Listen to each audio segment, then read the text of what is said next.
Swadika, welcome to Be My Guest. I'm Sandra Han Utsaha. In today's world of great technological advances and globalization, we all have to try our best to stay current.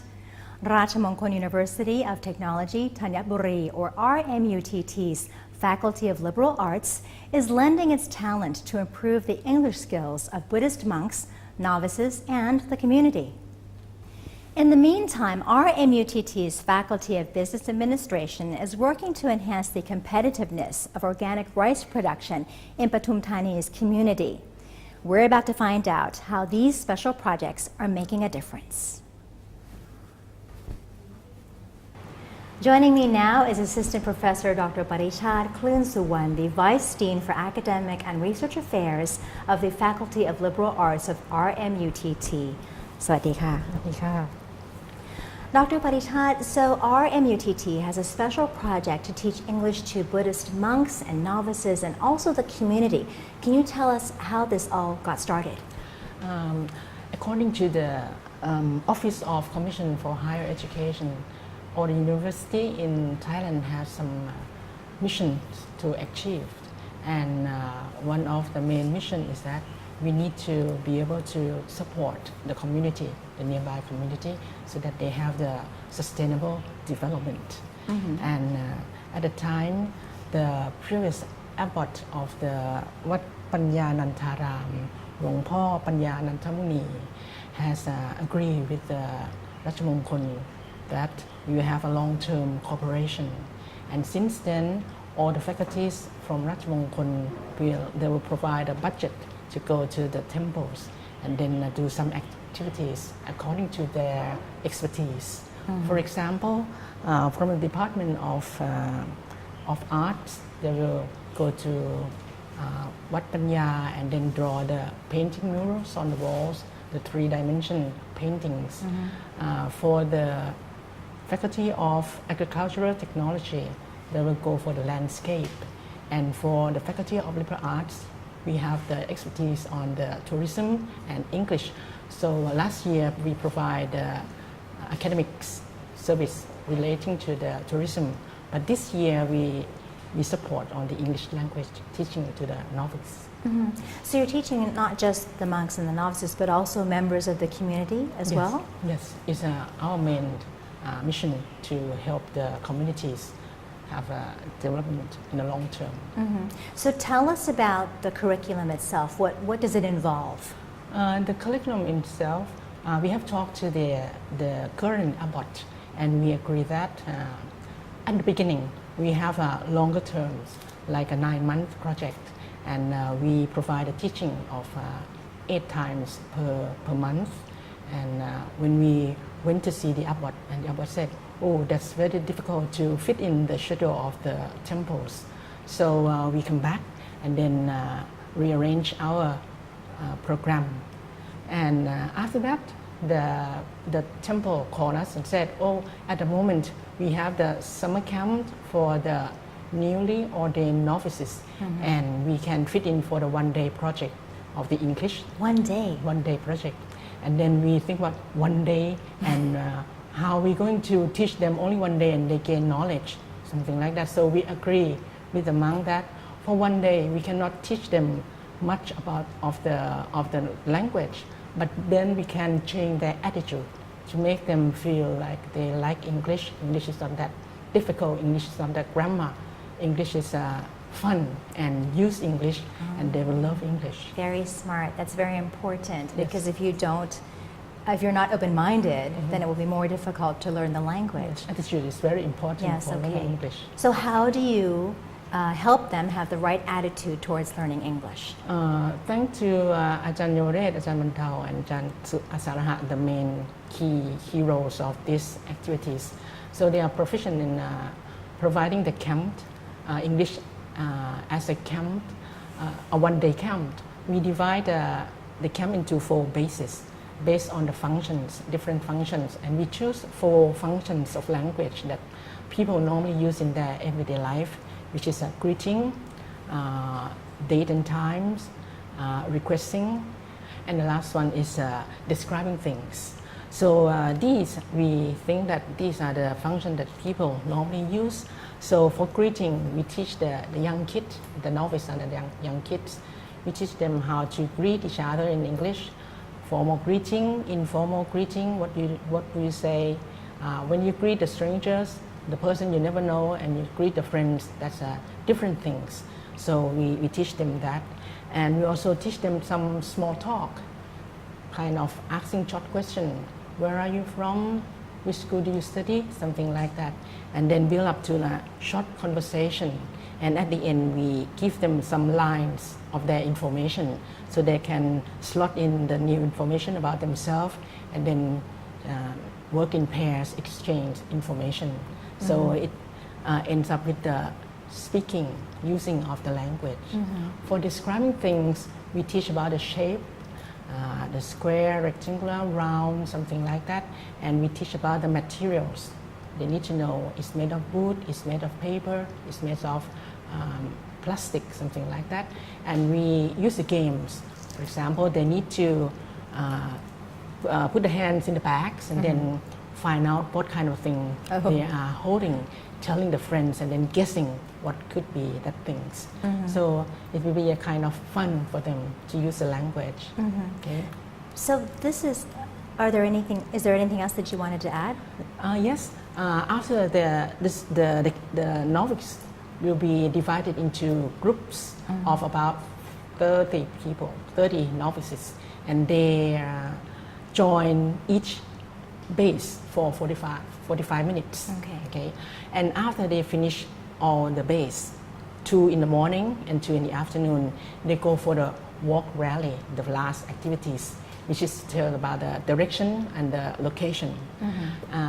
Here, we teach them turn left, turn right, go straight on, something like that. And then we give them some kind of instruction that they have to follow. But it's a kind of competition. So all the novices need to run, read, and then try to run to get the items as quickly as possible. And we heard that on that day, there's a lot of flying ropes around there.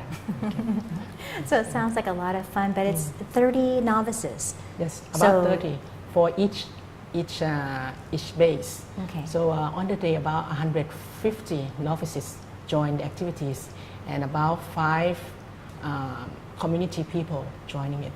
That's quite a large number of people. Yes. And so if you're mainly working with novices, does the English course have anything to do with Buddhism at all, or it's just we teach some vocabulary for the items that they normally found.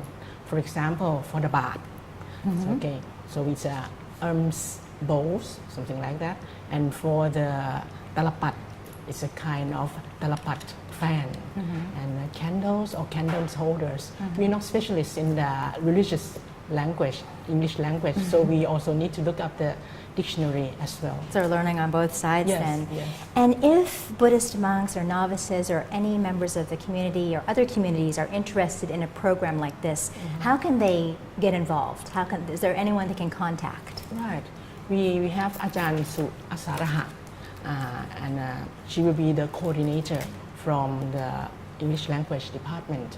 But you can also visit or go to the temples, because if the temple has a program like this, we will join the temple to carry out this kind of project with the temples. Okay. And what has the feedback been so far? Or how many courses actually, first before you answer that, how many courses have you run? At the moment, we have only 1 course that we just a pilot. The first time we did it as well. And was it successful? Yes, I think it's very successful. From what we have interviewed the novice, he said, oh, it's a lot of fun. The monk saw it, and then he said, lots of fun. And more importantly, after that, for a day, 1 day, the monk called us again, saying that there's another project called Parahun. It's a school in the temple, and the monk would like us to join Parahun for 1 day English camp like this. Another 1 day intensive camp. Yes, with a different group of the students. This would be the student at the Parahun school. So it takes a lot of work on the instructor's side. How do you decide which instructors to ask to join this course? Right.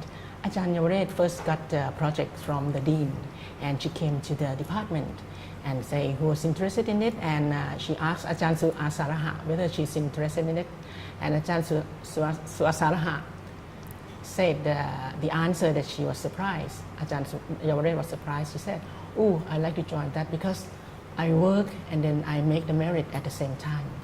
And when we asked the other staff to join, they also with the same intention, working and making merit at the same time. And we are happy to do this kind of work. So anyone, any instructor with English ability can join? Yes. Okay, and what about the future? What do you see happening with this kind of course? Do you see it expanding, or can it be adapted to other situations? We are happy to work with the community. It can be another community or the other temples. We're happy to run this kind of project with them, and if they are interested in it, they can go to Wat Panya or contact us directly, or talk to the person in charge at the university. We're willing to do this kind of job. Now, English proficiency takes a long time to build, to gain, and learning just one day. I mean, that's compared to having to take many years to learn English. What are your thoughts on this, and what advice do you have? English is a kind of acquisition. We need to acquire the skill. For one day, as I mentioned earlier, we cannot teach you to be, we're not a magic teacher. We cannot teach a magic English either. So the one day can be changed for your attitude. But then for the long term, what I think we need is first is attitude. You need to have positive attitude that you can do, you can work, you can speak. The second thing that I think you need to do is you need to apply the knowledge that you gain. For example, today the novice learned about the bath in English, like the arms bowl. When they go into the kitchen, then they saw the bowls, the arm bowls. They will need to say, "Oh, there's the arm bowls." Try to reuse the language. So apply the language that you study with us to your real life is another way. And the third A is artificial. English language is not our language. They have the stress, they have intonation. Thai language, we don't have the stress. So sometimes you have to be artificial. You have to pretend. For example, when I was young, I go into the restroom and then I read books in there, and I feel the sound is very nice. I put the intonation here up and down, and nobody can see it. So I wouldn't feel embarrassed to anybody. But then I learned, and I heard my voice, and they said, "Oh, it sounds nice." Okay. And my mother also, in the morning, she always asked me to read books, English books with her. She said, "Oh, I don't understand what you are reading, but then I listen to what you are reading." So this kind of thing, you have to be artificial, try to find an opportunity to practice on your own. Okay. And the last 4A is the adjust. Once you learn here, you learn there, you learn the other person tell you that, you can learn by this, you can learn by that, then you practice using it by yourself, then you adjust the way it is, and it becomes your own strategies. So for me, it's the 4A. It's the attitudes, apply, artificials, and adjust. Fantastic. Well, congratulations on a wonderful pilot project, and thank you so much for speaking with us. Thank you very much. สวัสดีค่ะ สวัสดีค่ะ We now have the pleasure of speaking with Assistant Professor Dr. Rapi Pasabut of the Faculty of Business Administration here at RMUTT. สวัสดีค่ะ สวัสดีค่ะ Dr. Rapipat, you're going to tell us about the university's project to help the community. So first of all, you have this project to increase the competitiveness of organic rice production, specifically for Bungba community in Pathum Thani's Nong Sua district, right? Can you tell us how did this project come to be? Yes. In fact, the role of university is not only for teaching or doing research, but we also serve the economic knowledge to community people, and also to preserve culture and arts. And as other organizations, the university have something like CSR, we call USR, or University Social Responsibility. So this kind of project look like the same as USR. And because our university located in Pathum Thani, and this is the reason why Bungba sub-district is being selected as our area base for this project. And because this place is near our university, so it will be convenient for our university staff to manage this project and also to connect between our staff and also the community people. That makes perfect sense. Yes, that's why this sub-district is selected. Okay, so what has the university been doing to help the community? In fact, we would like to serve knowledge to community people and induce them to join our project. And as many people know, since we applied the first National Economic and Social Development Plan, right? We usually focus only on the economic growth, but we ignore the problem of social and also the environmental problem. That's why right now we face with many problems, for example, like poverty or even the income distribution, and also the social problems, environmental problem. So under the 7th plan, we shift the paradigm to another new paradigm, which is called sustainable development. Sustainable development. Yes. And under the sustainable development, we apply some method, for example, like organic farming, right? Because if we talk about the real organic farming, that means we do not use any chemical in our production, right? This is for a sustainable development. That's why we focus on the organic farming topic. And for this project, we just started from giving a training for the community people and induce them to join our project. For example, like yesterday, being a lecturer about the basic knowledge about organic farming and how organic farming relate to our economy. And after the people understand and realize the importance or the essence of organic farming, they would like to join our project. So how do you actually invite them to listen to you so that you can explain to them the importance? Oh, I'm going to give them some example. For example, yesterday I give them some like this. Yeah. This is the pumpkin soup. So if you just sell only pumpkins, right, the price is very low. But if we develop to high-end product like a pumpkin soup, the price go up. This is product is in case of Japan. And also like this. Could you guess what is it? Something to do with corn. Yeah, this is the corn chocolate. Corn chocolate? Yeah, what's that? inside you could see something like this. And in Japan, if you just sell only the boiled corn, it may be cost only 200 Japanese yen.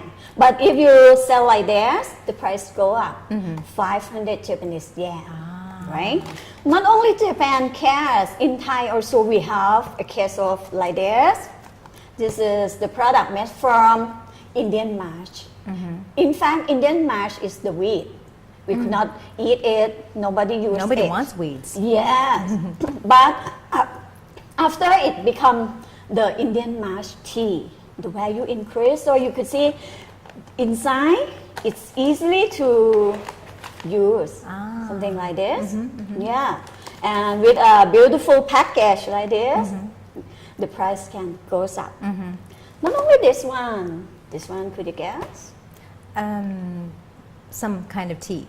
Yeah, some kind of tea is the chrysanthemum. Okay. Yeah, normally when we use the chrysanthemum, it's like a round and flat shape, right? So if you're going to drink, you just tear it and boil it and fill with sugar. But for this, it's easier to use, right? So you can increase the value.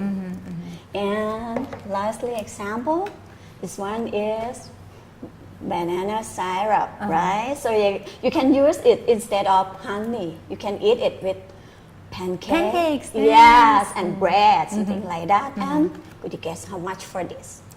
150 baht? Yeah, something like that, 200 baht. Ooh. But if you just sell only banana, just only 20 baht, right? So this 10 times price go up. So if you join this project, I give them an example, the real example. They could see the real one that could increase the value, right? So that's why they are interested in this project. I see, I see. And so once they become involved, what do you do for them? At the beginning, we start from training them about the basic knowledge for organic farming, right? For example, like what is organic farming and the essence of organic farming. And after that, we improve more knowledge of them by giving more knowledge. For example, like marketing, how to determine the price, how to make a design product, or how to design packaging, something like this, in order to increase value, right? And also, if you're going to export the product, you need to have the international standard. So we're going to teach them how to get the international standard like GAP or good agricultural practice. And also, if you would like to send your product in Japan, you need to get the Japanese standard, which everybody know that it's already high standard, right? So in Japan, they have the Japan Organic Farming Product Standards. Okay. So it's divided into 3 levels: the gold, orange, and the green one. The golds, that mean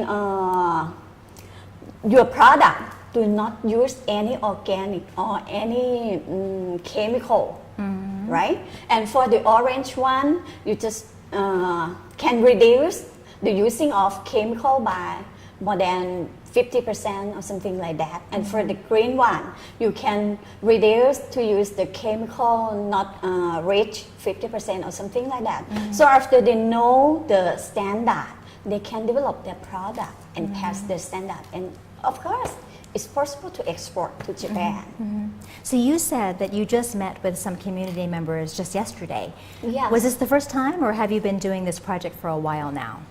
In fact, our faculty, our university worked this project in another sub-district before for 5 years ago. Okay. And it just finished. Was it successful? Yes, but this project just started. Okay. Yeah. So it started by giving a training about the basic knowledge of organic farming. Okay. So why did you choose Bungba? Because in Pathum Thani, it is the land of rice, right? As you know, we have Khao Hom Prathum. Everybody knows it, right? So Bungba is also a sub-district in Nong Sua district under Pathum Thani. And at Bungba, they grow rice. That's why Bungba is our object.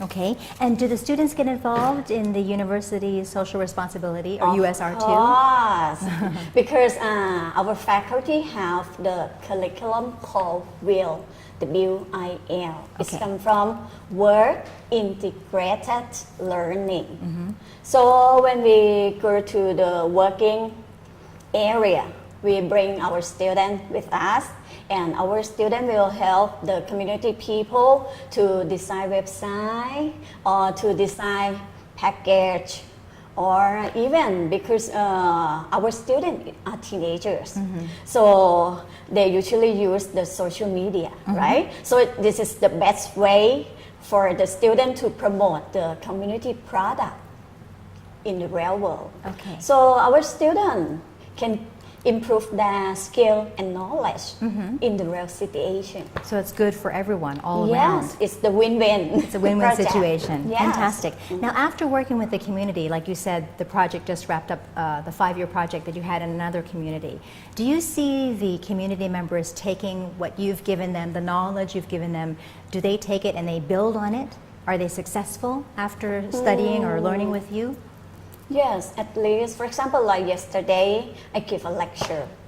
And after the lecture finish, they feel very interested in... Inspired. Yes, in this project. And some people ask me, could I be their consult forever or something like that. Okay, I said, no problem, because I live near here, right? So I could give them many consults.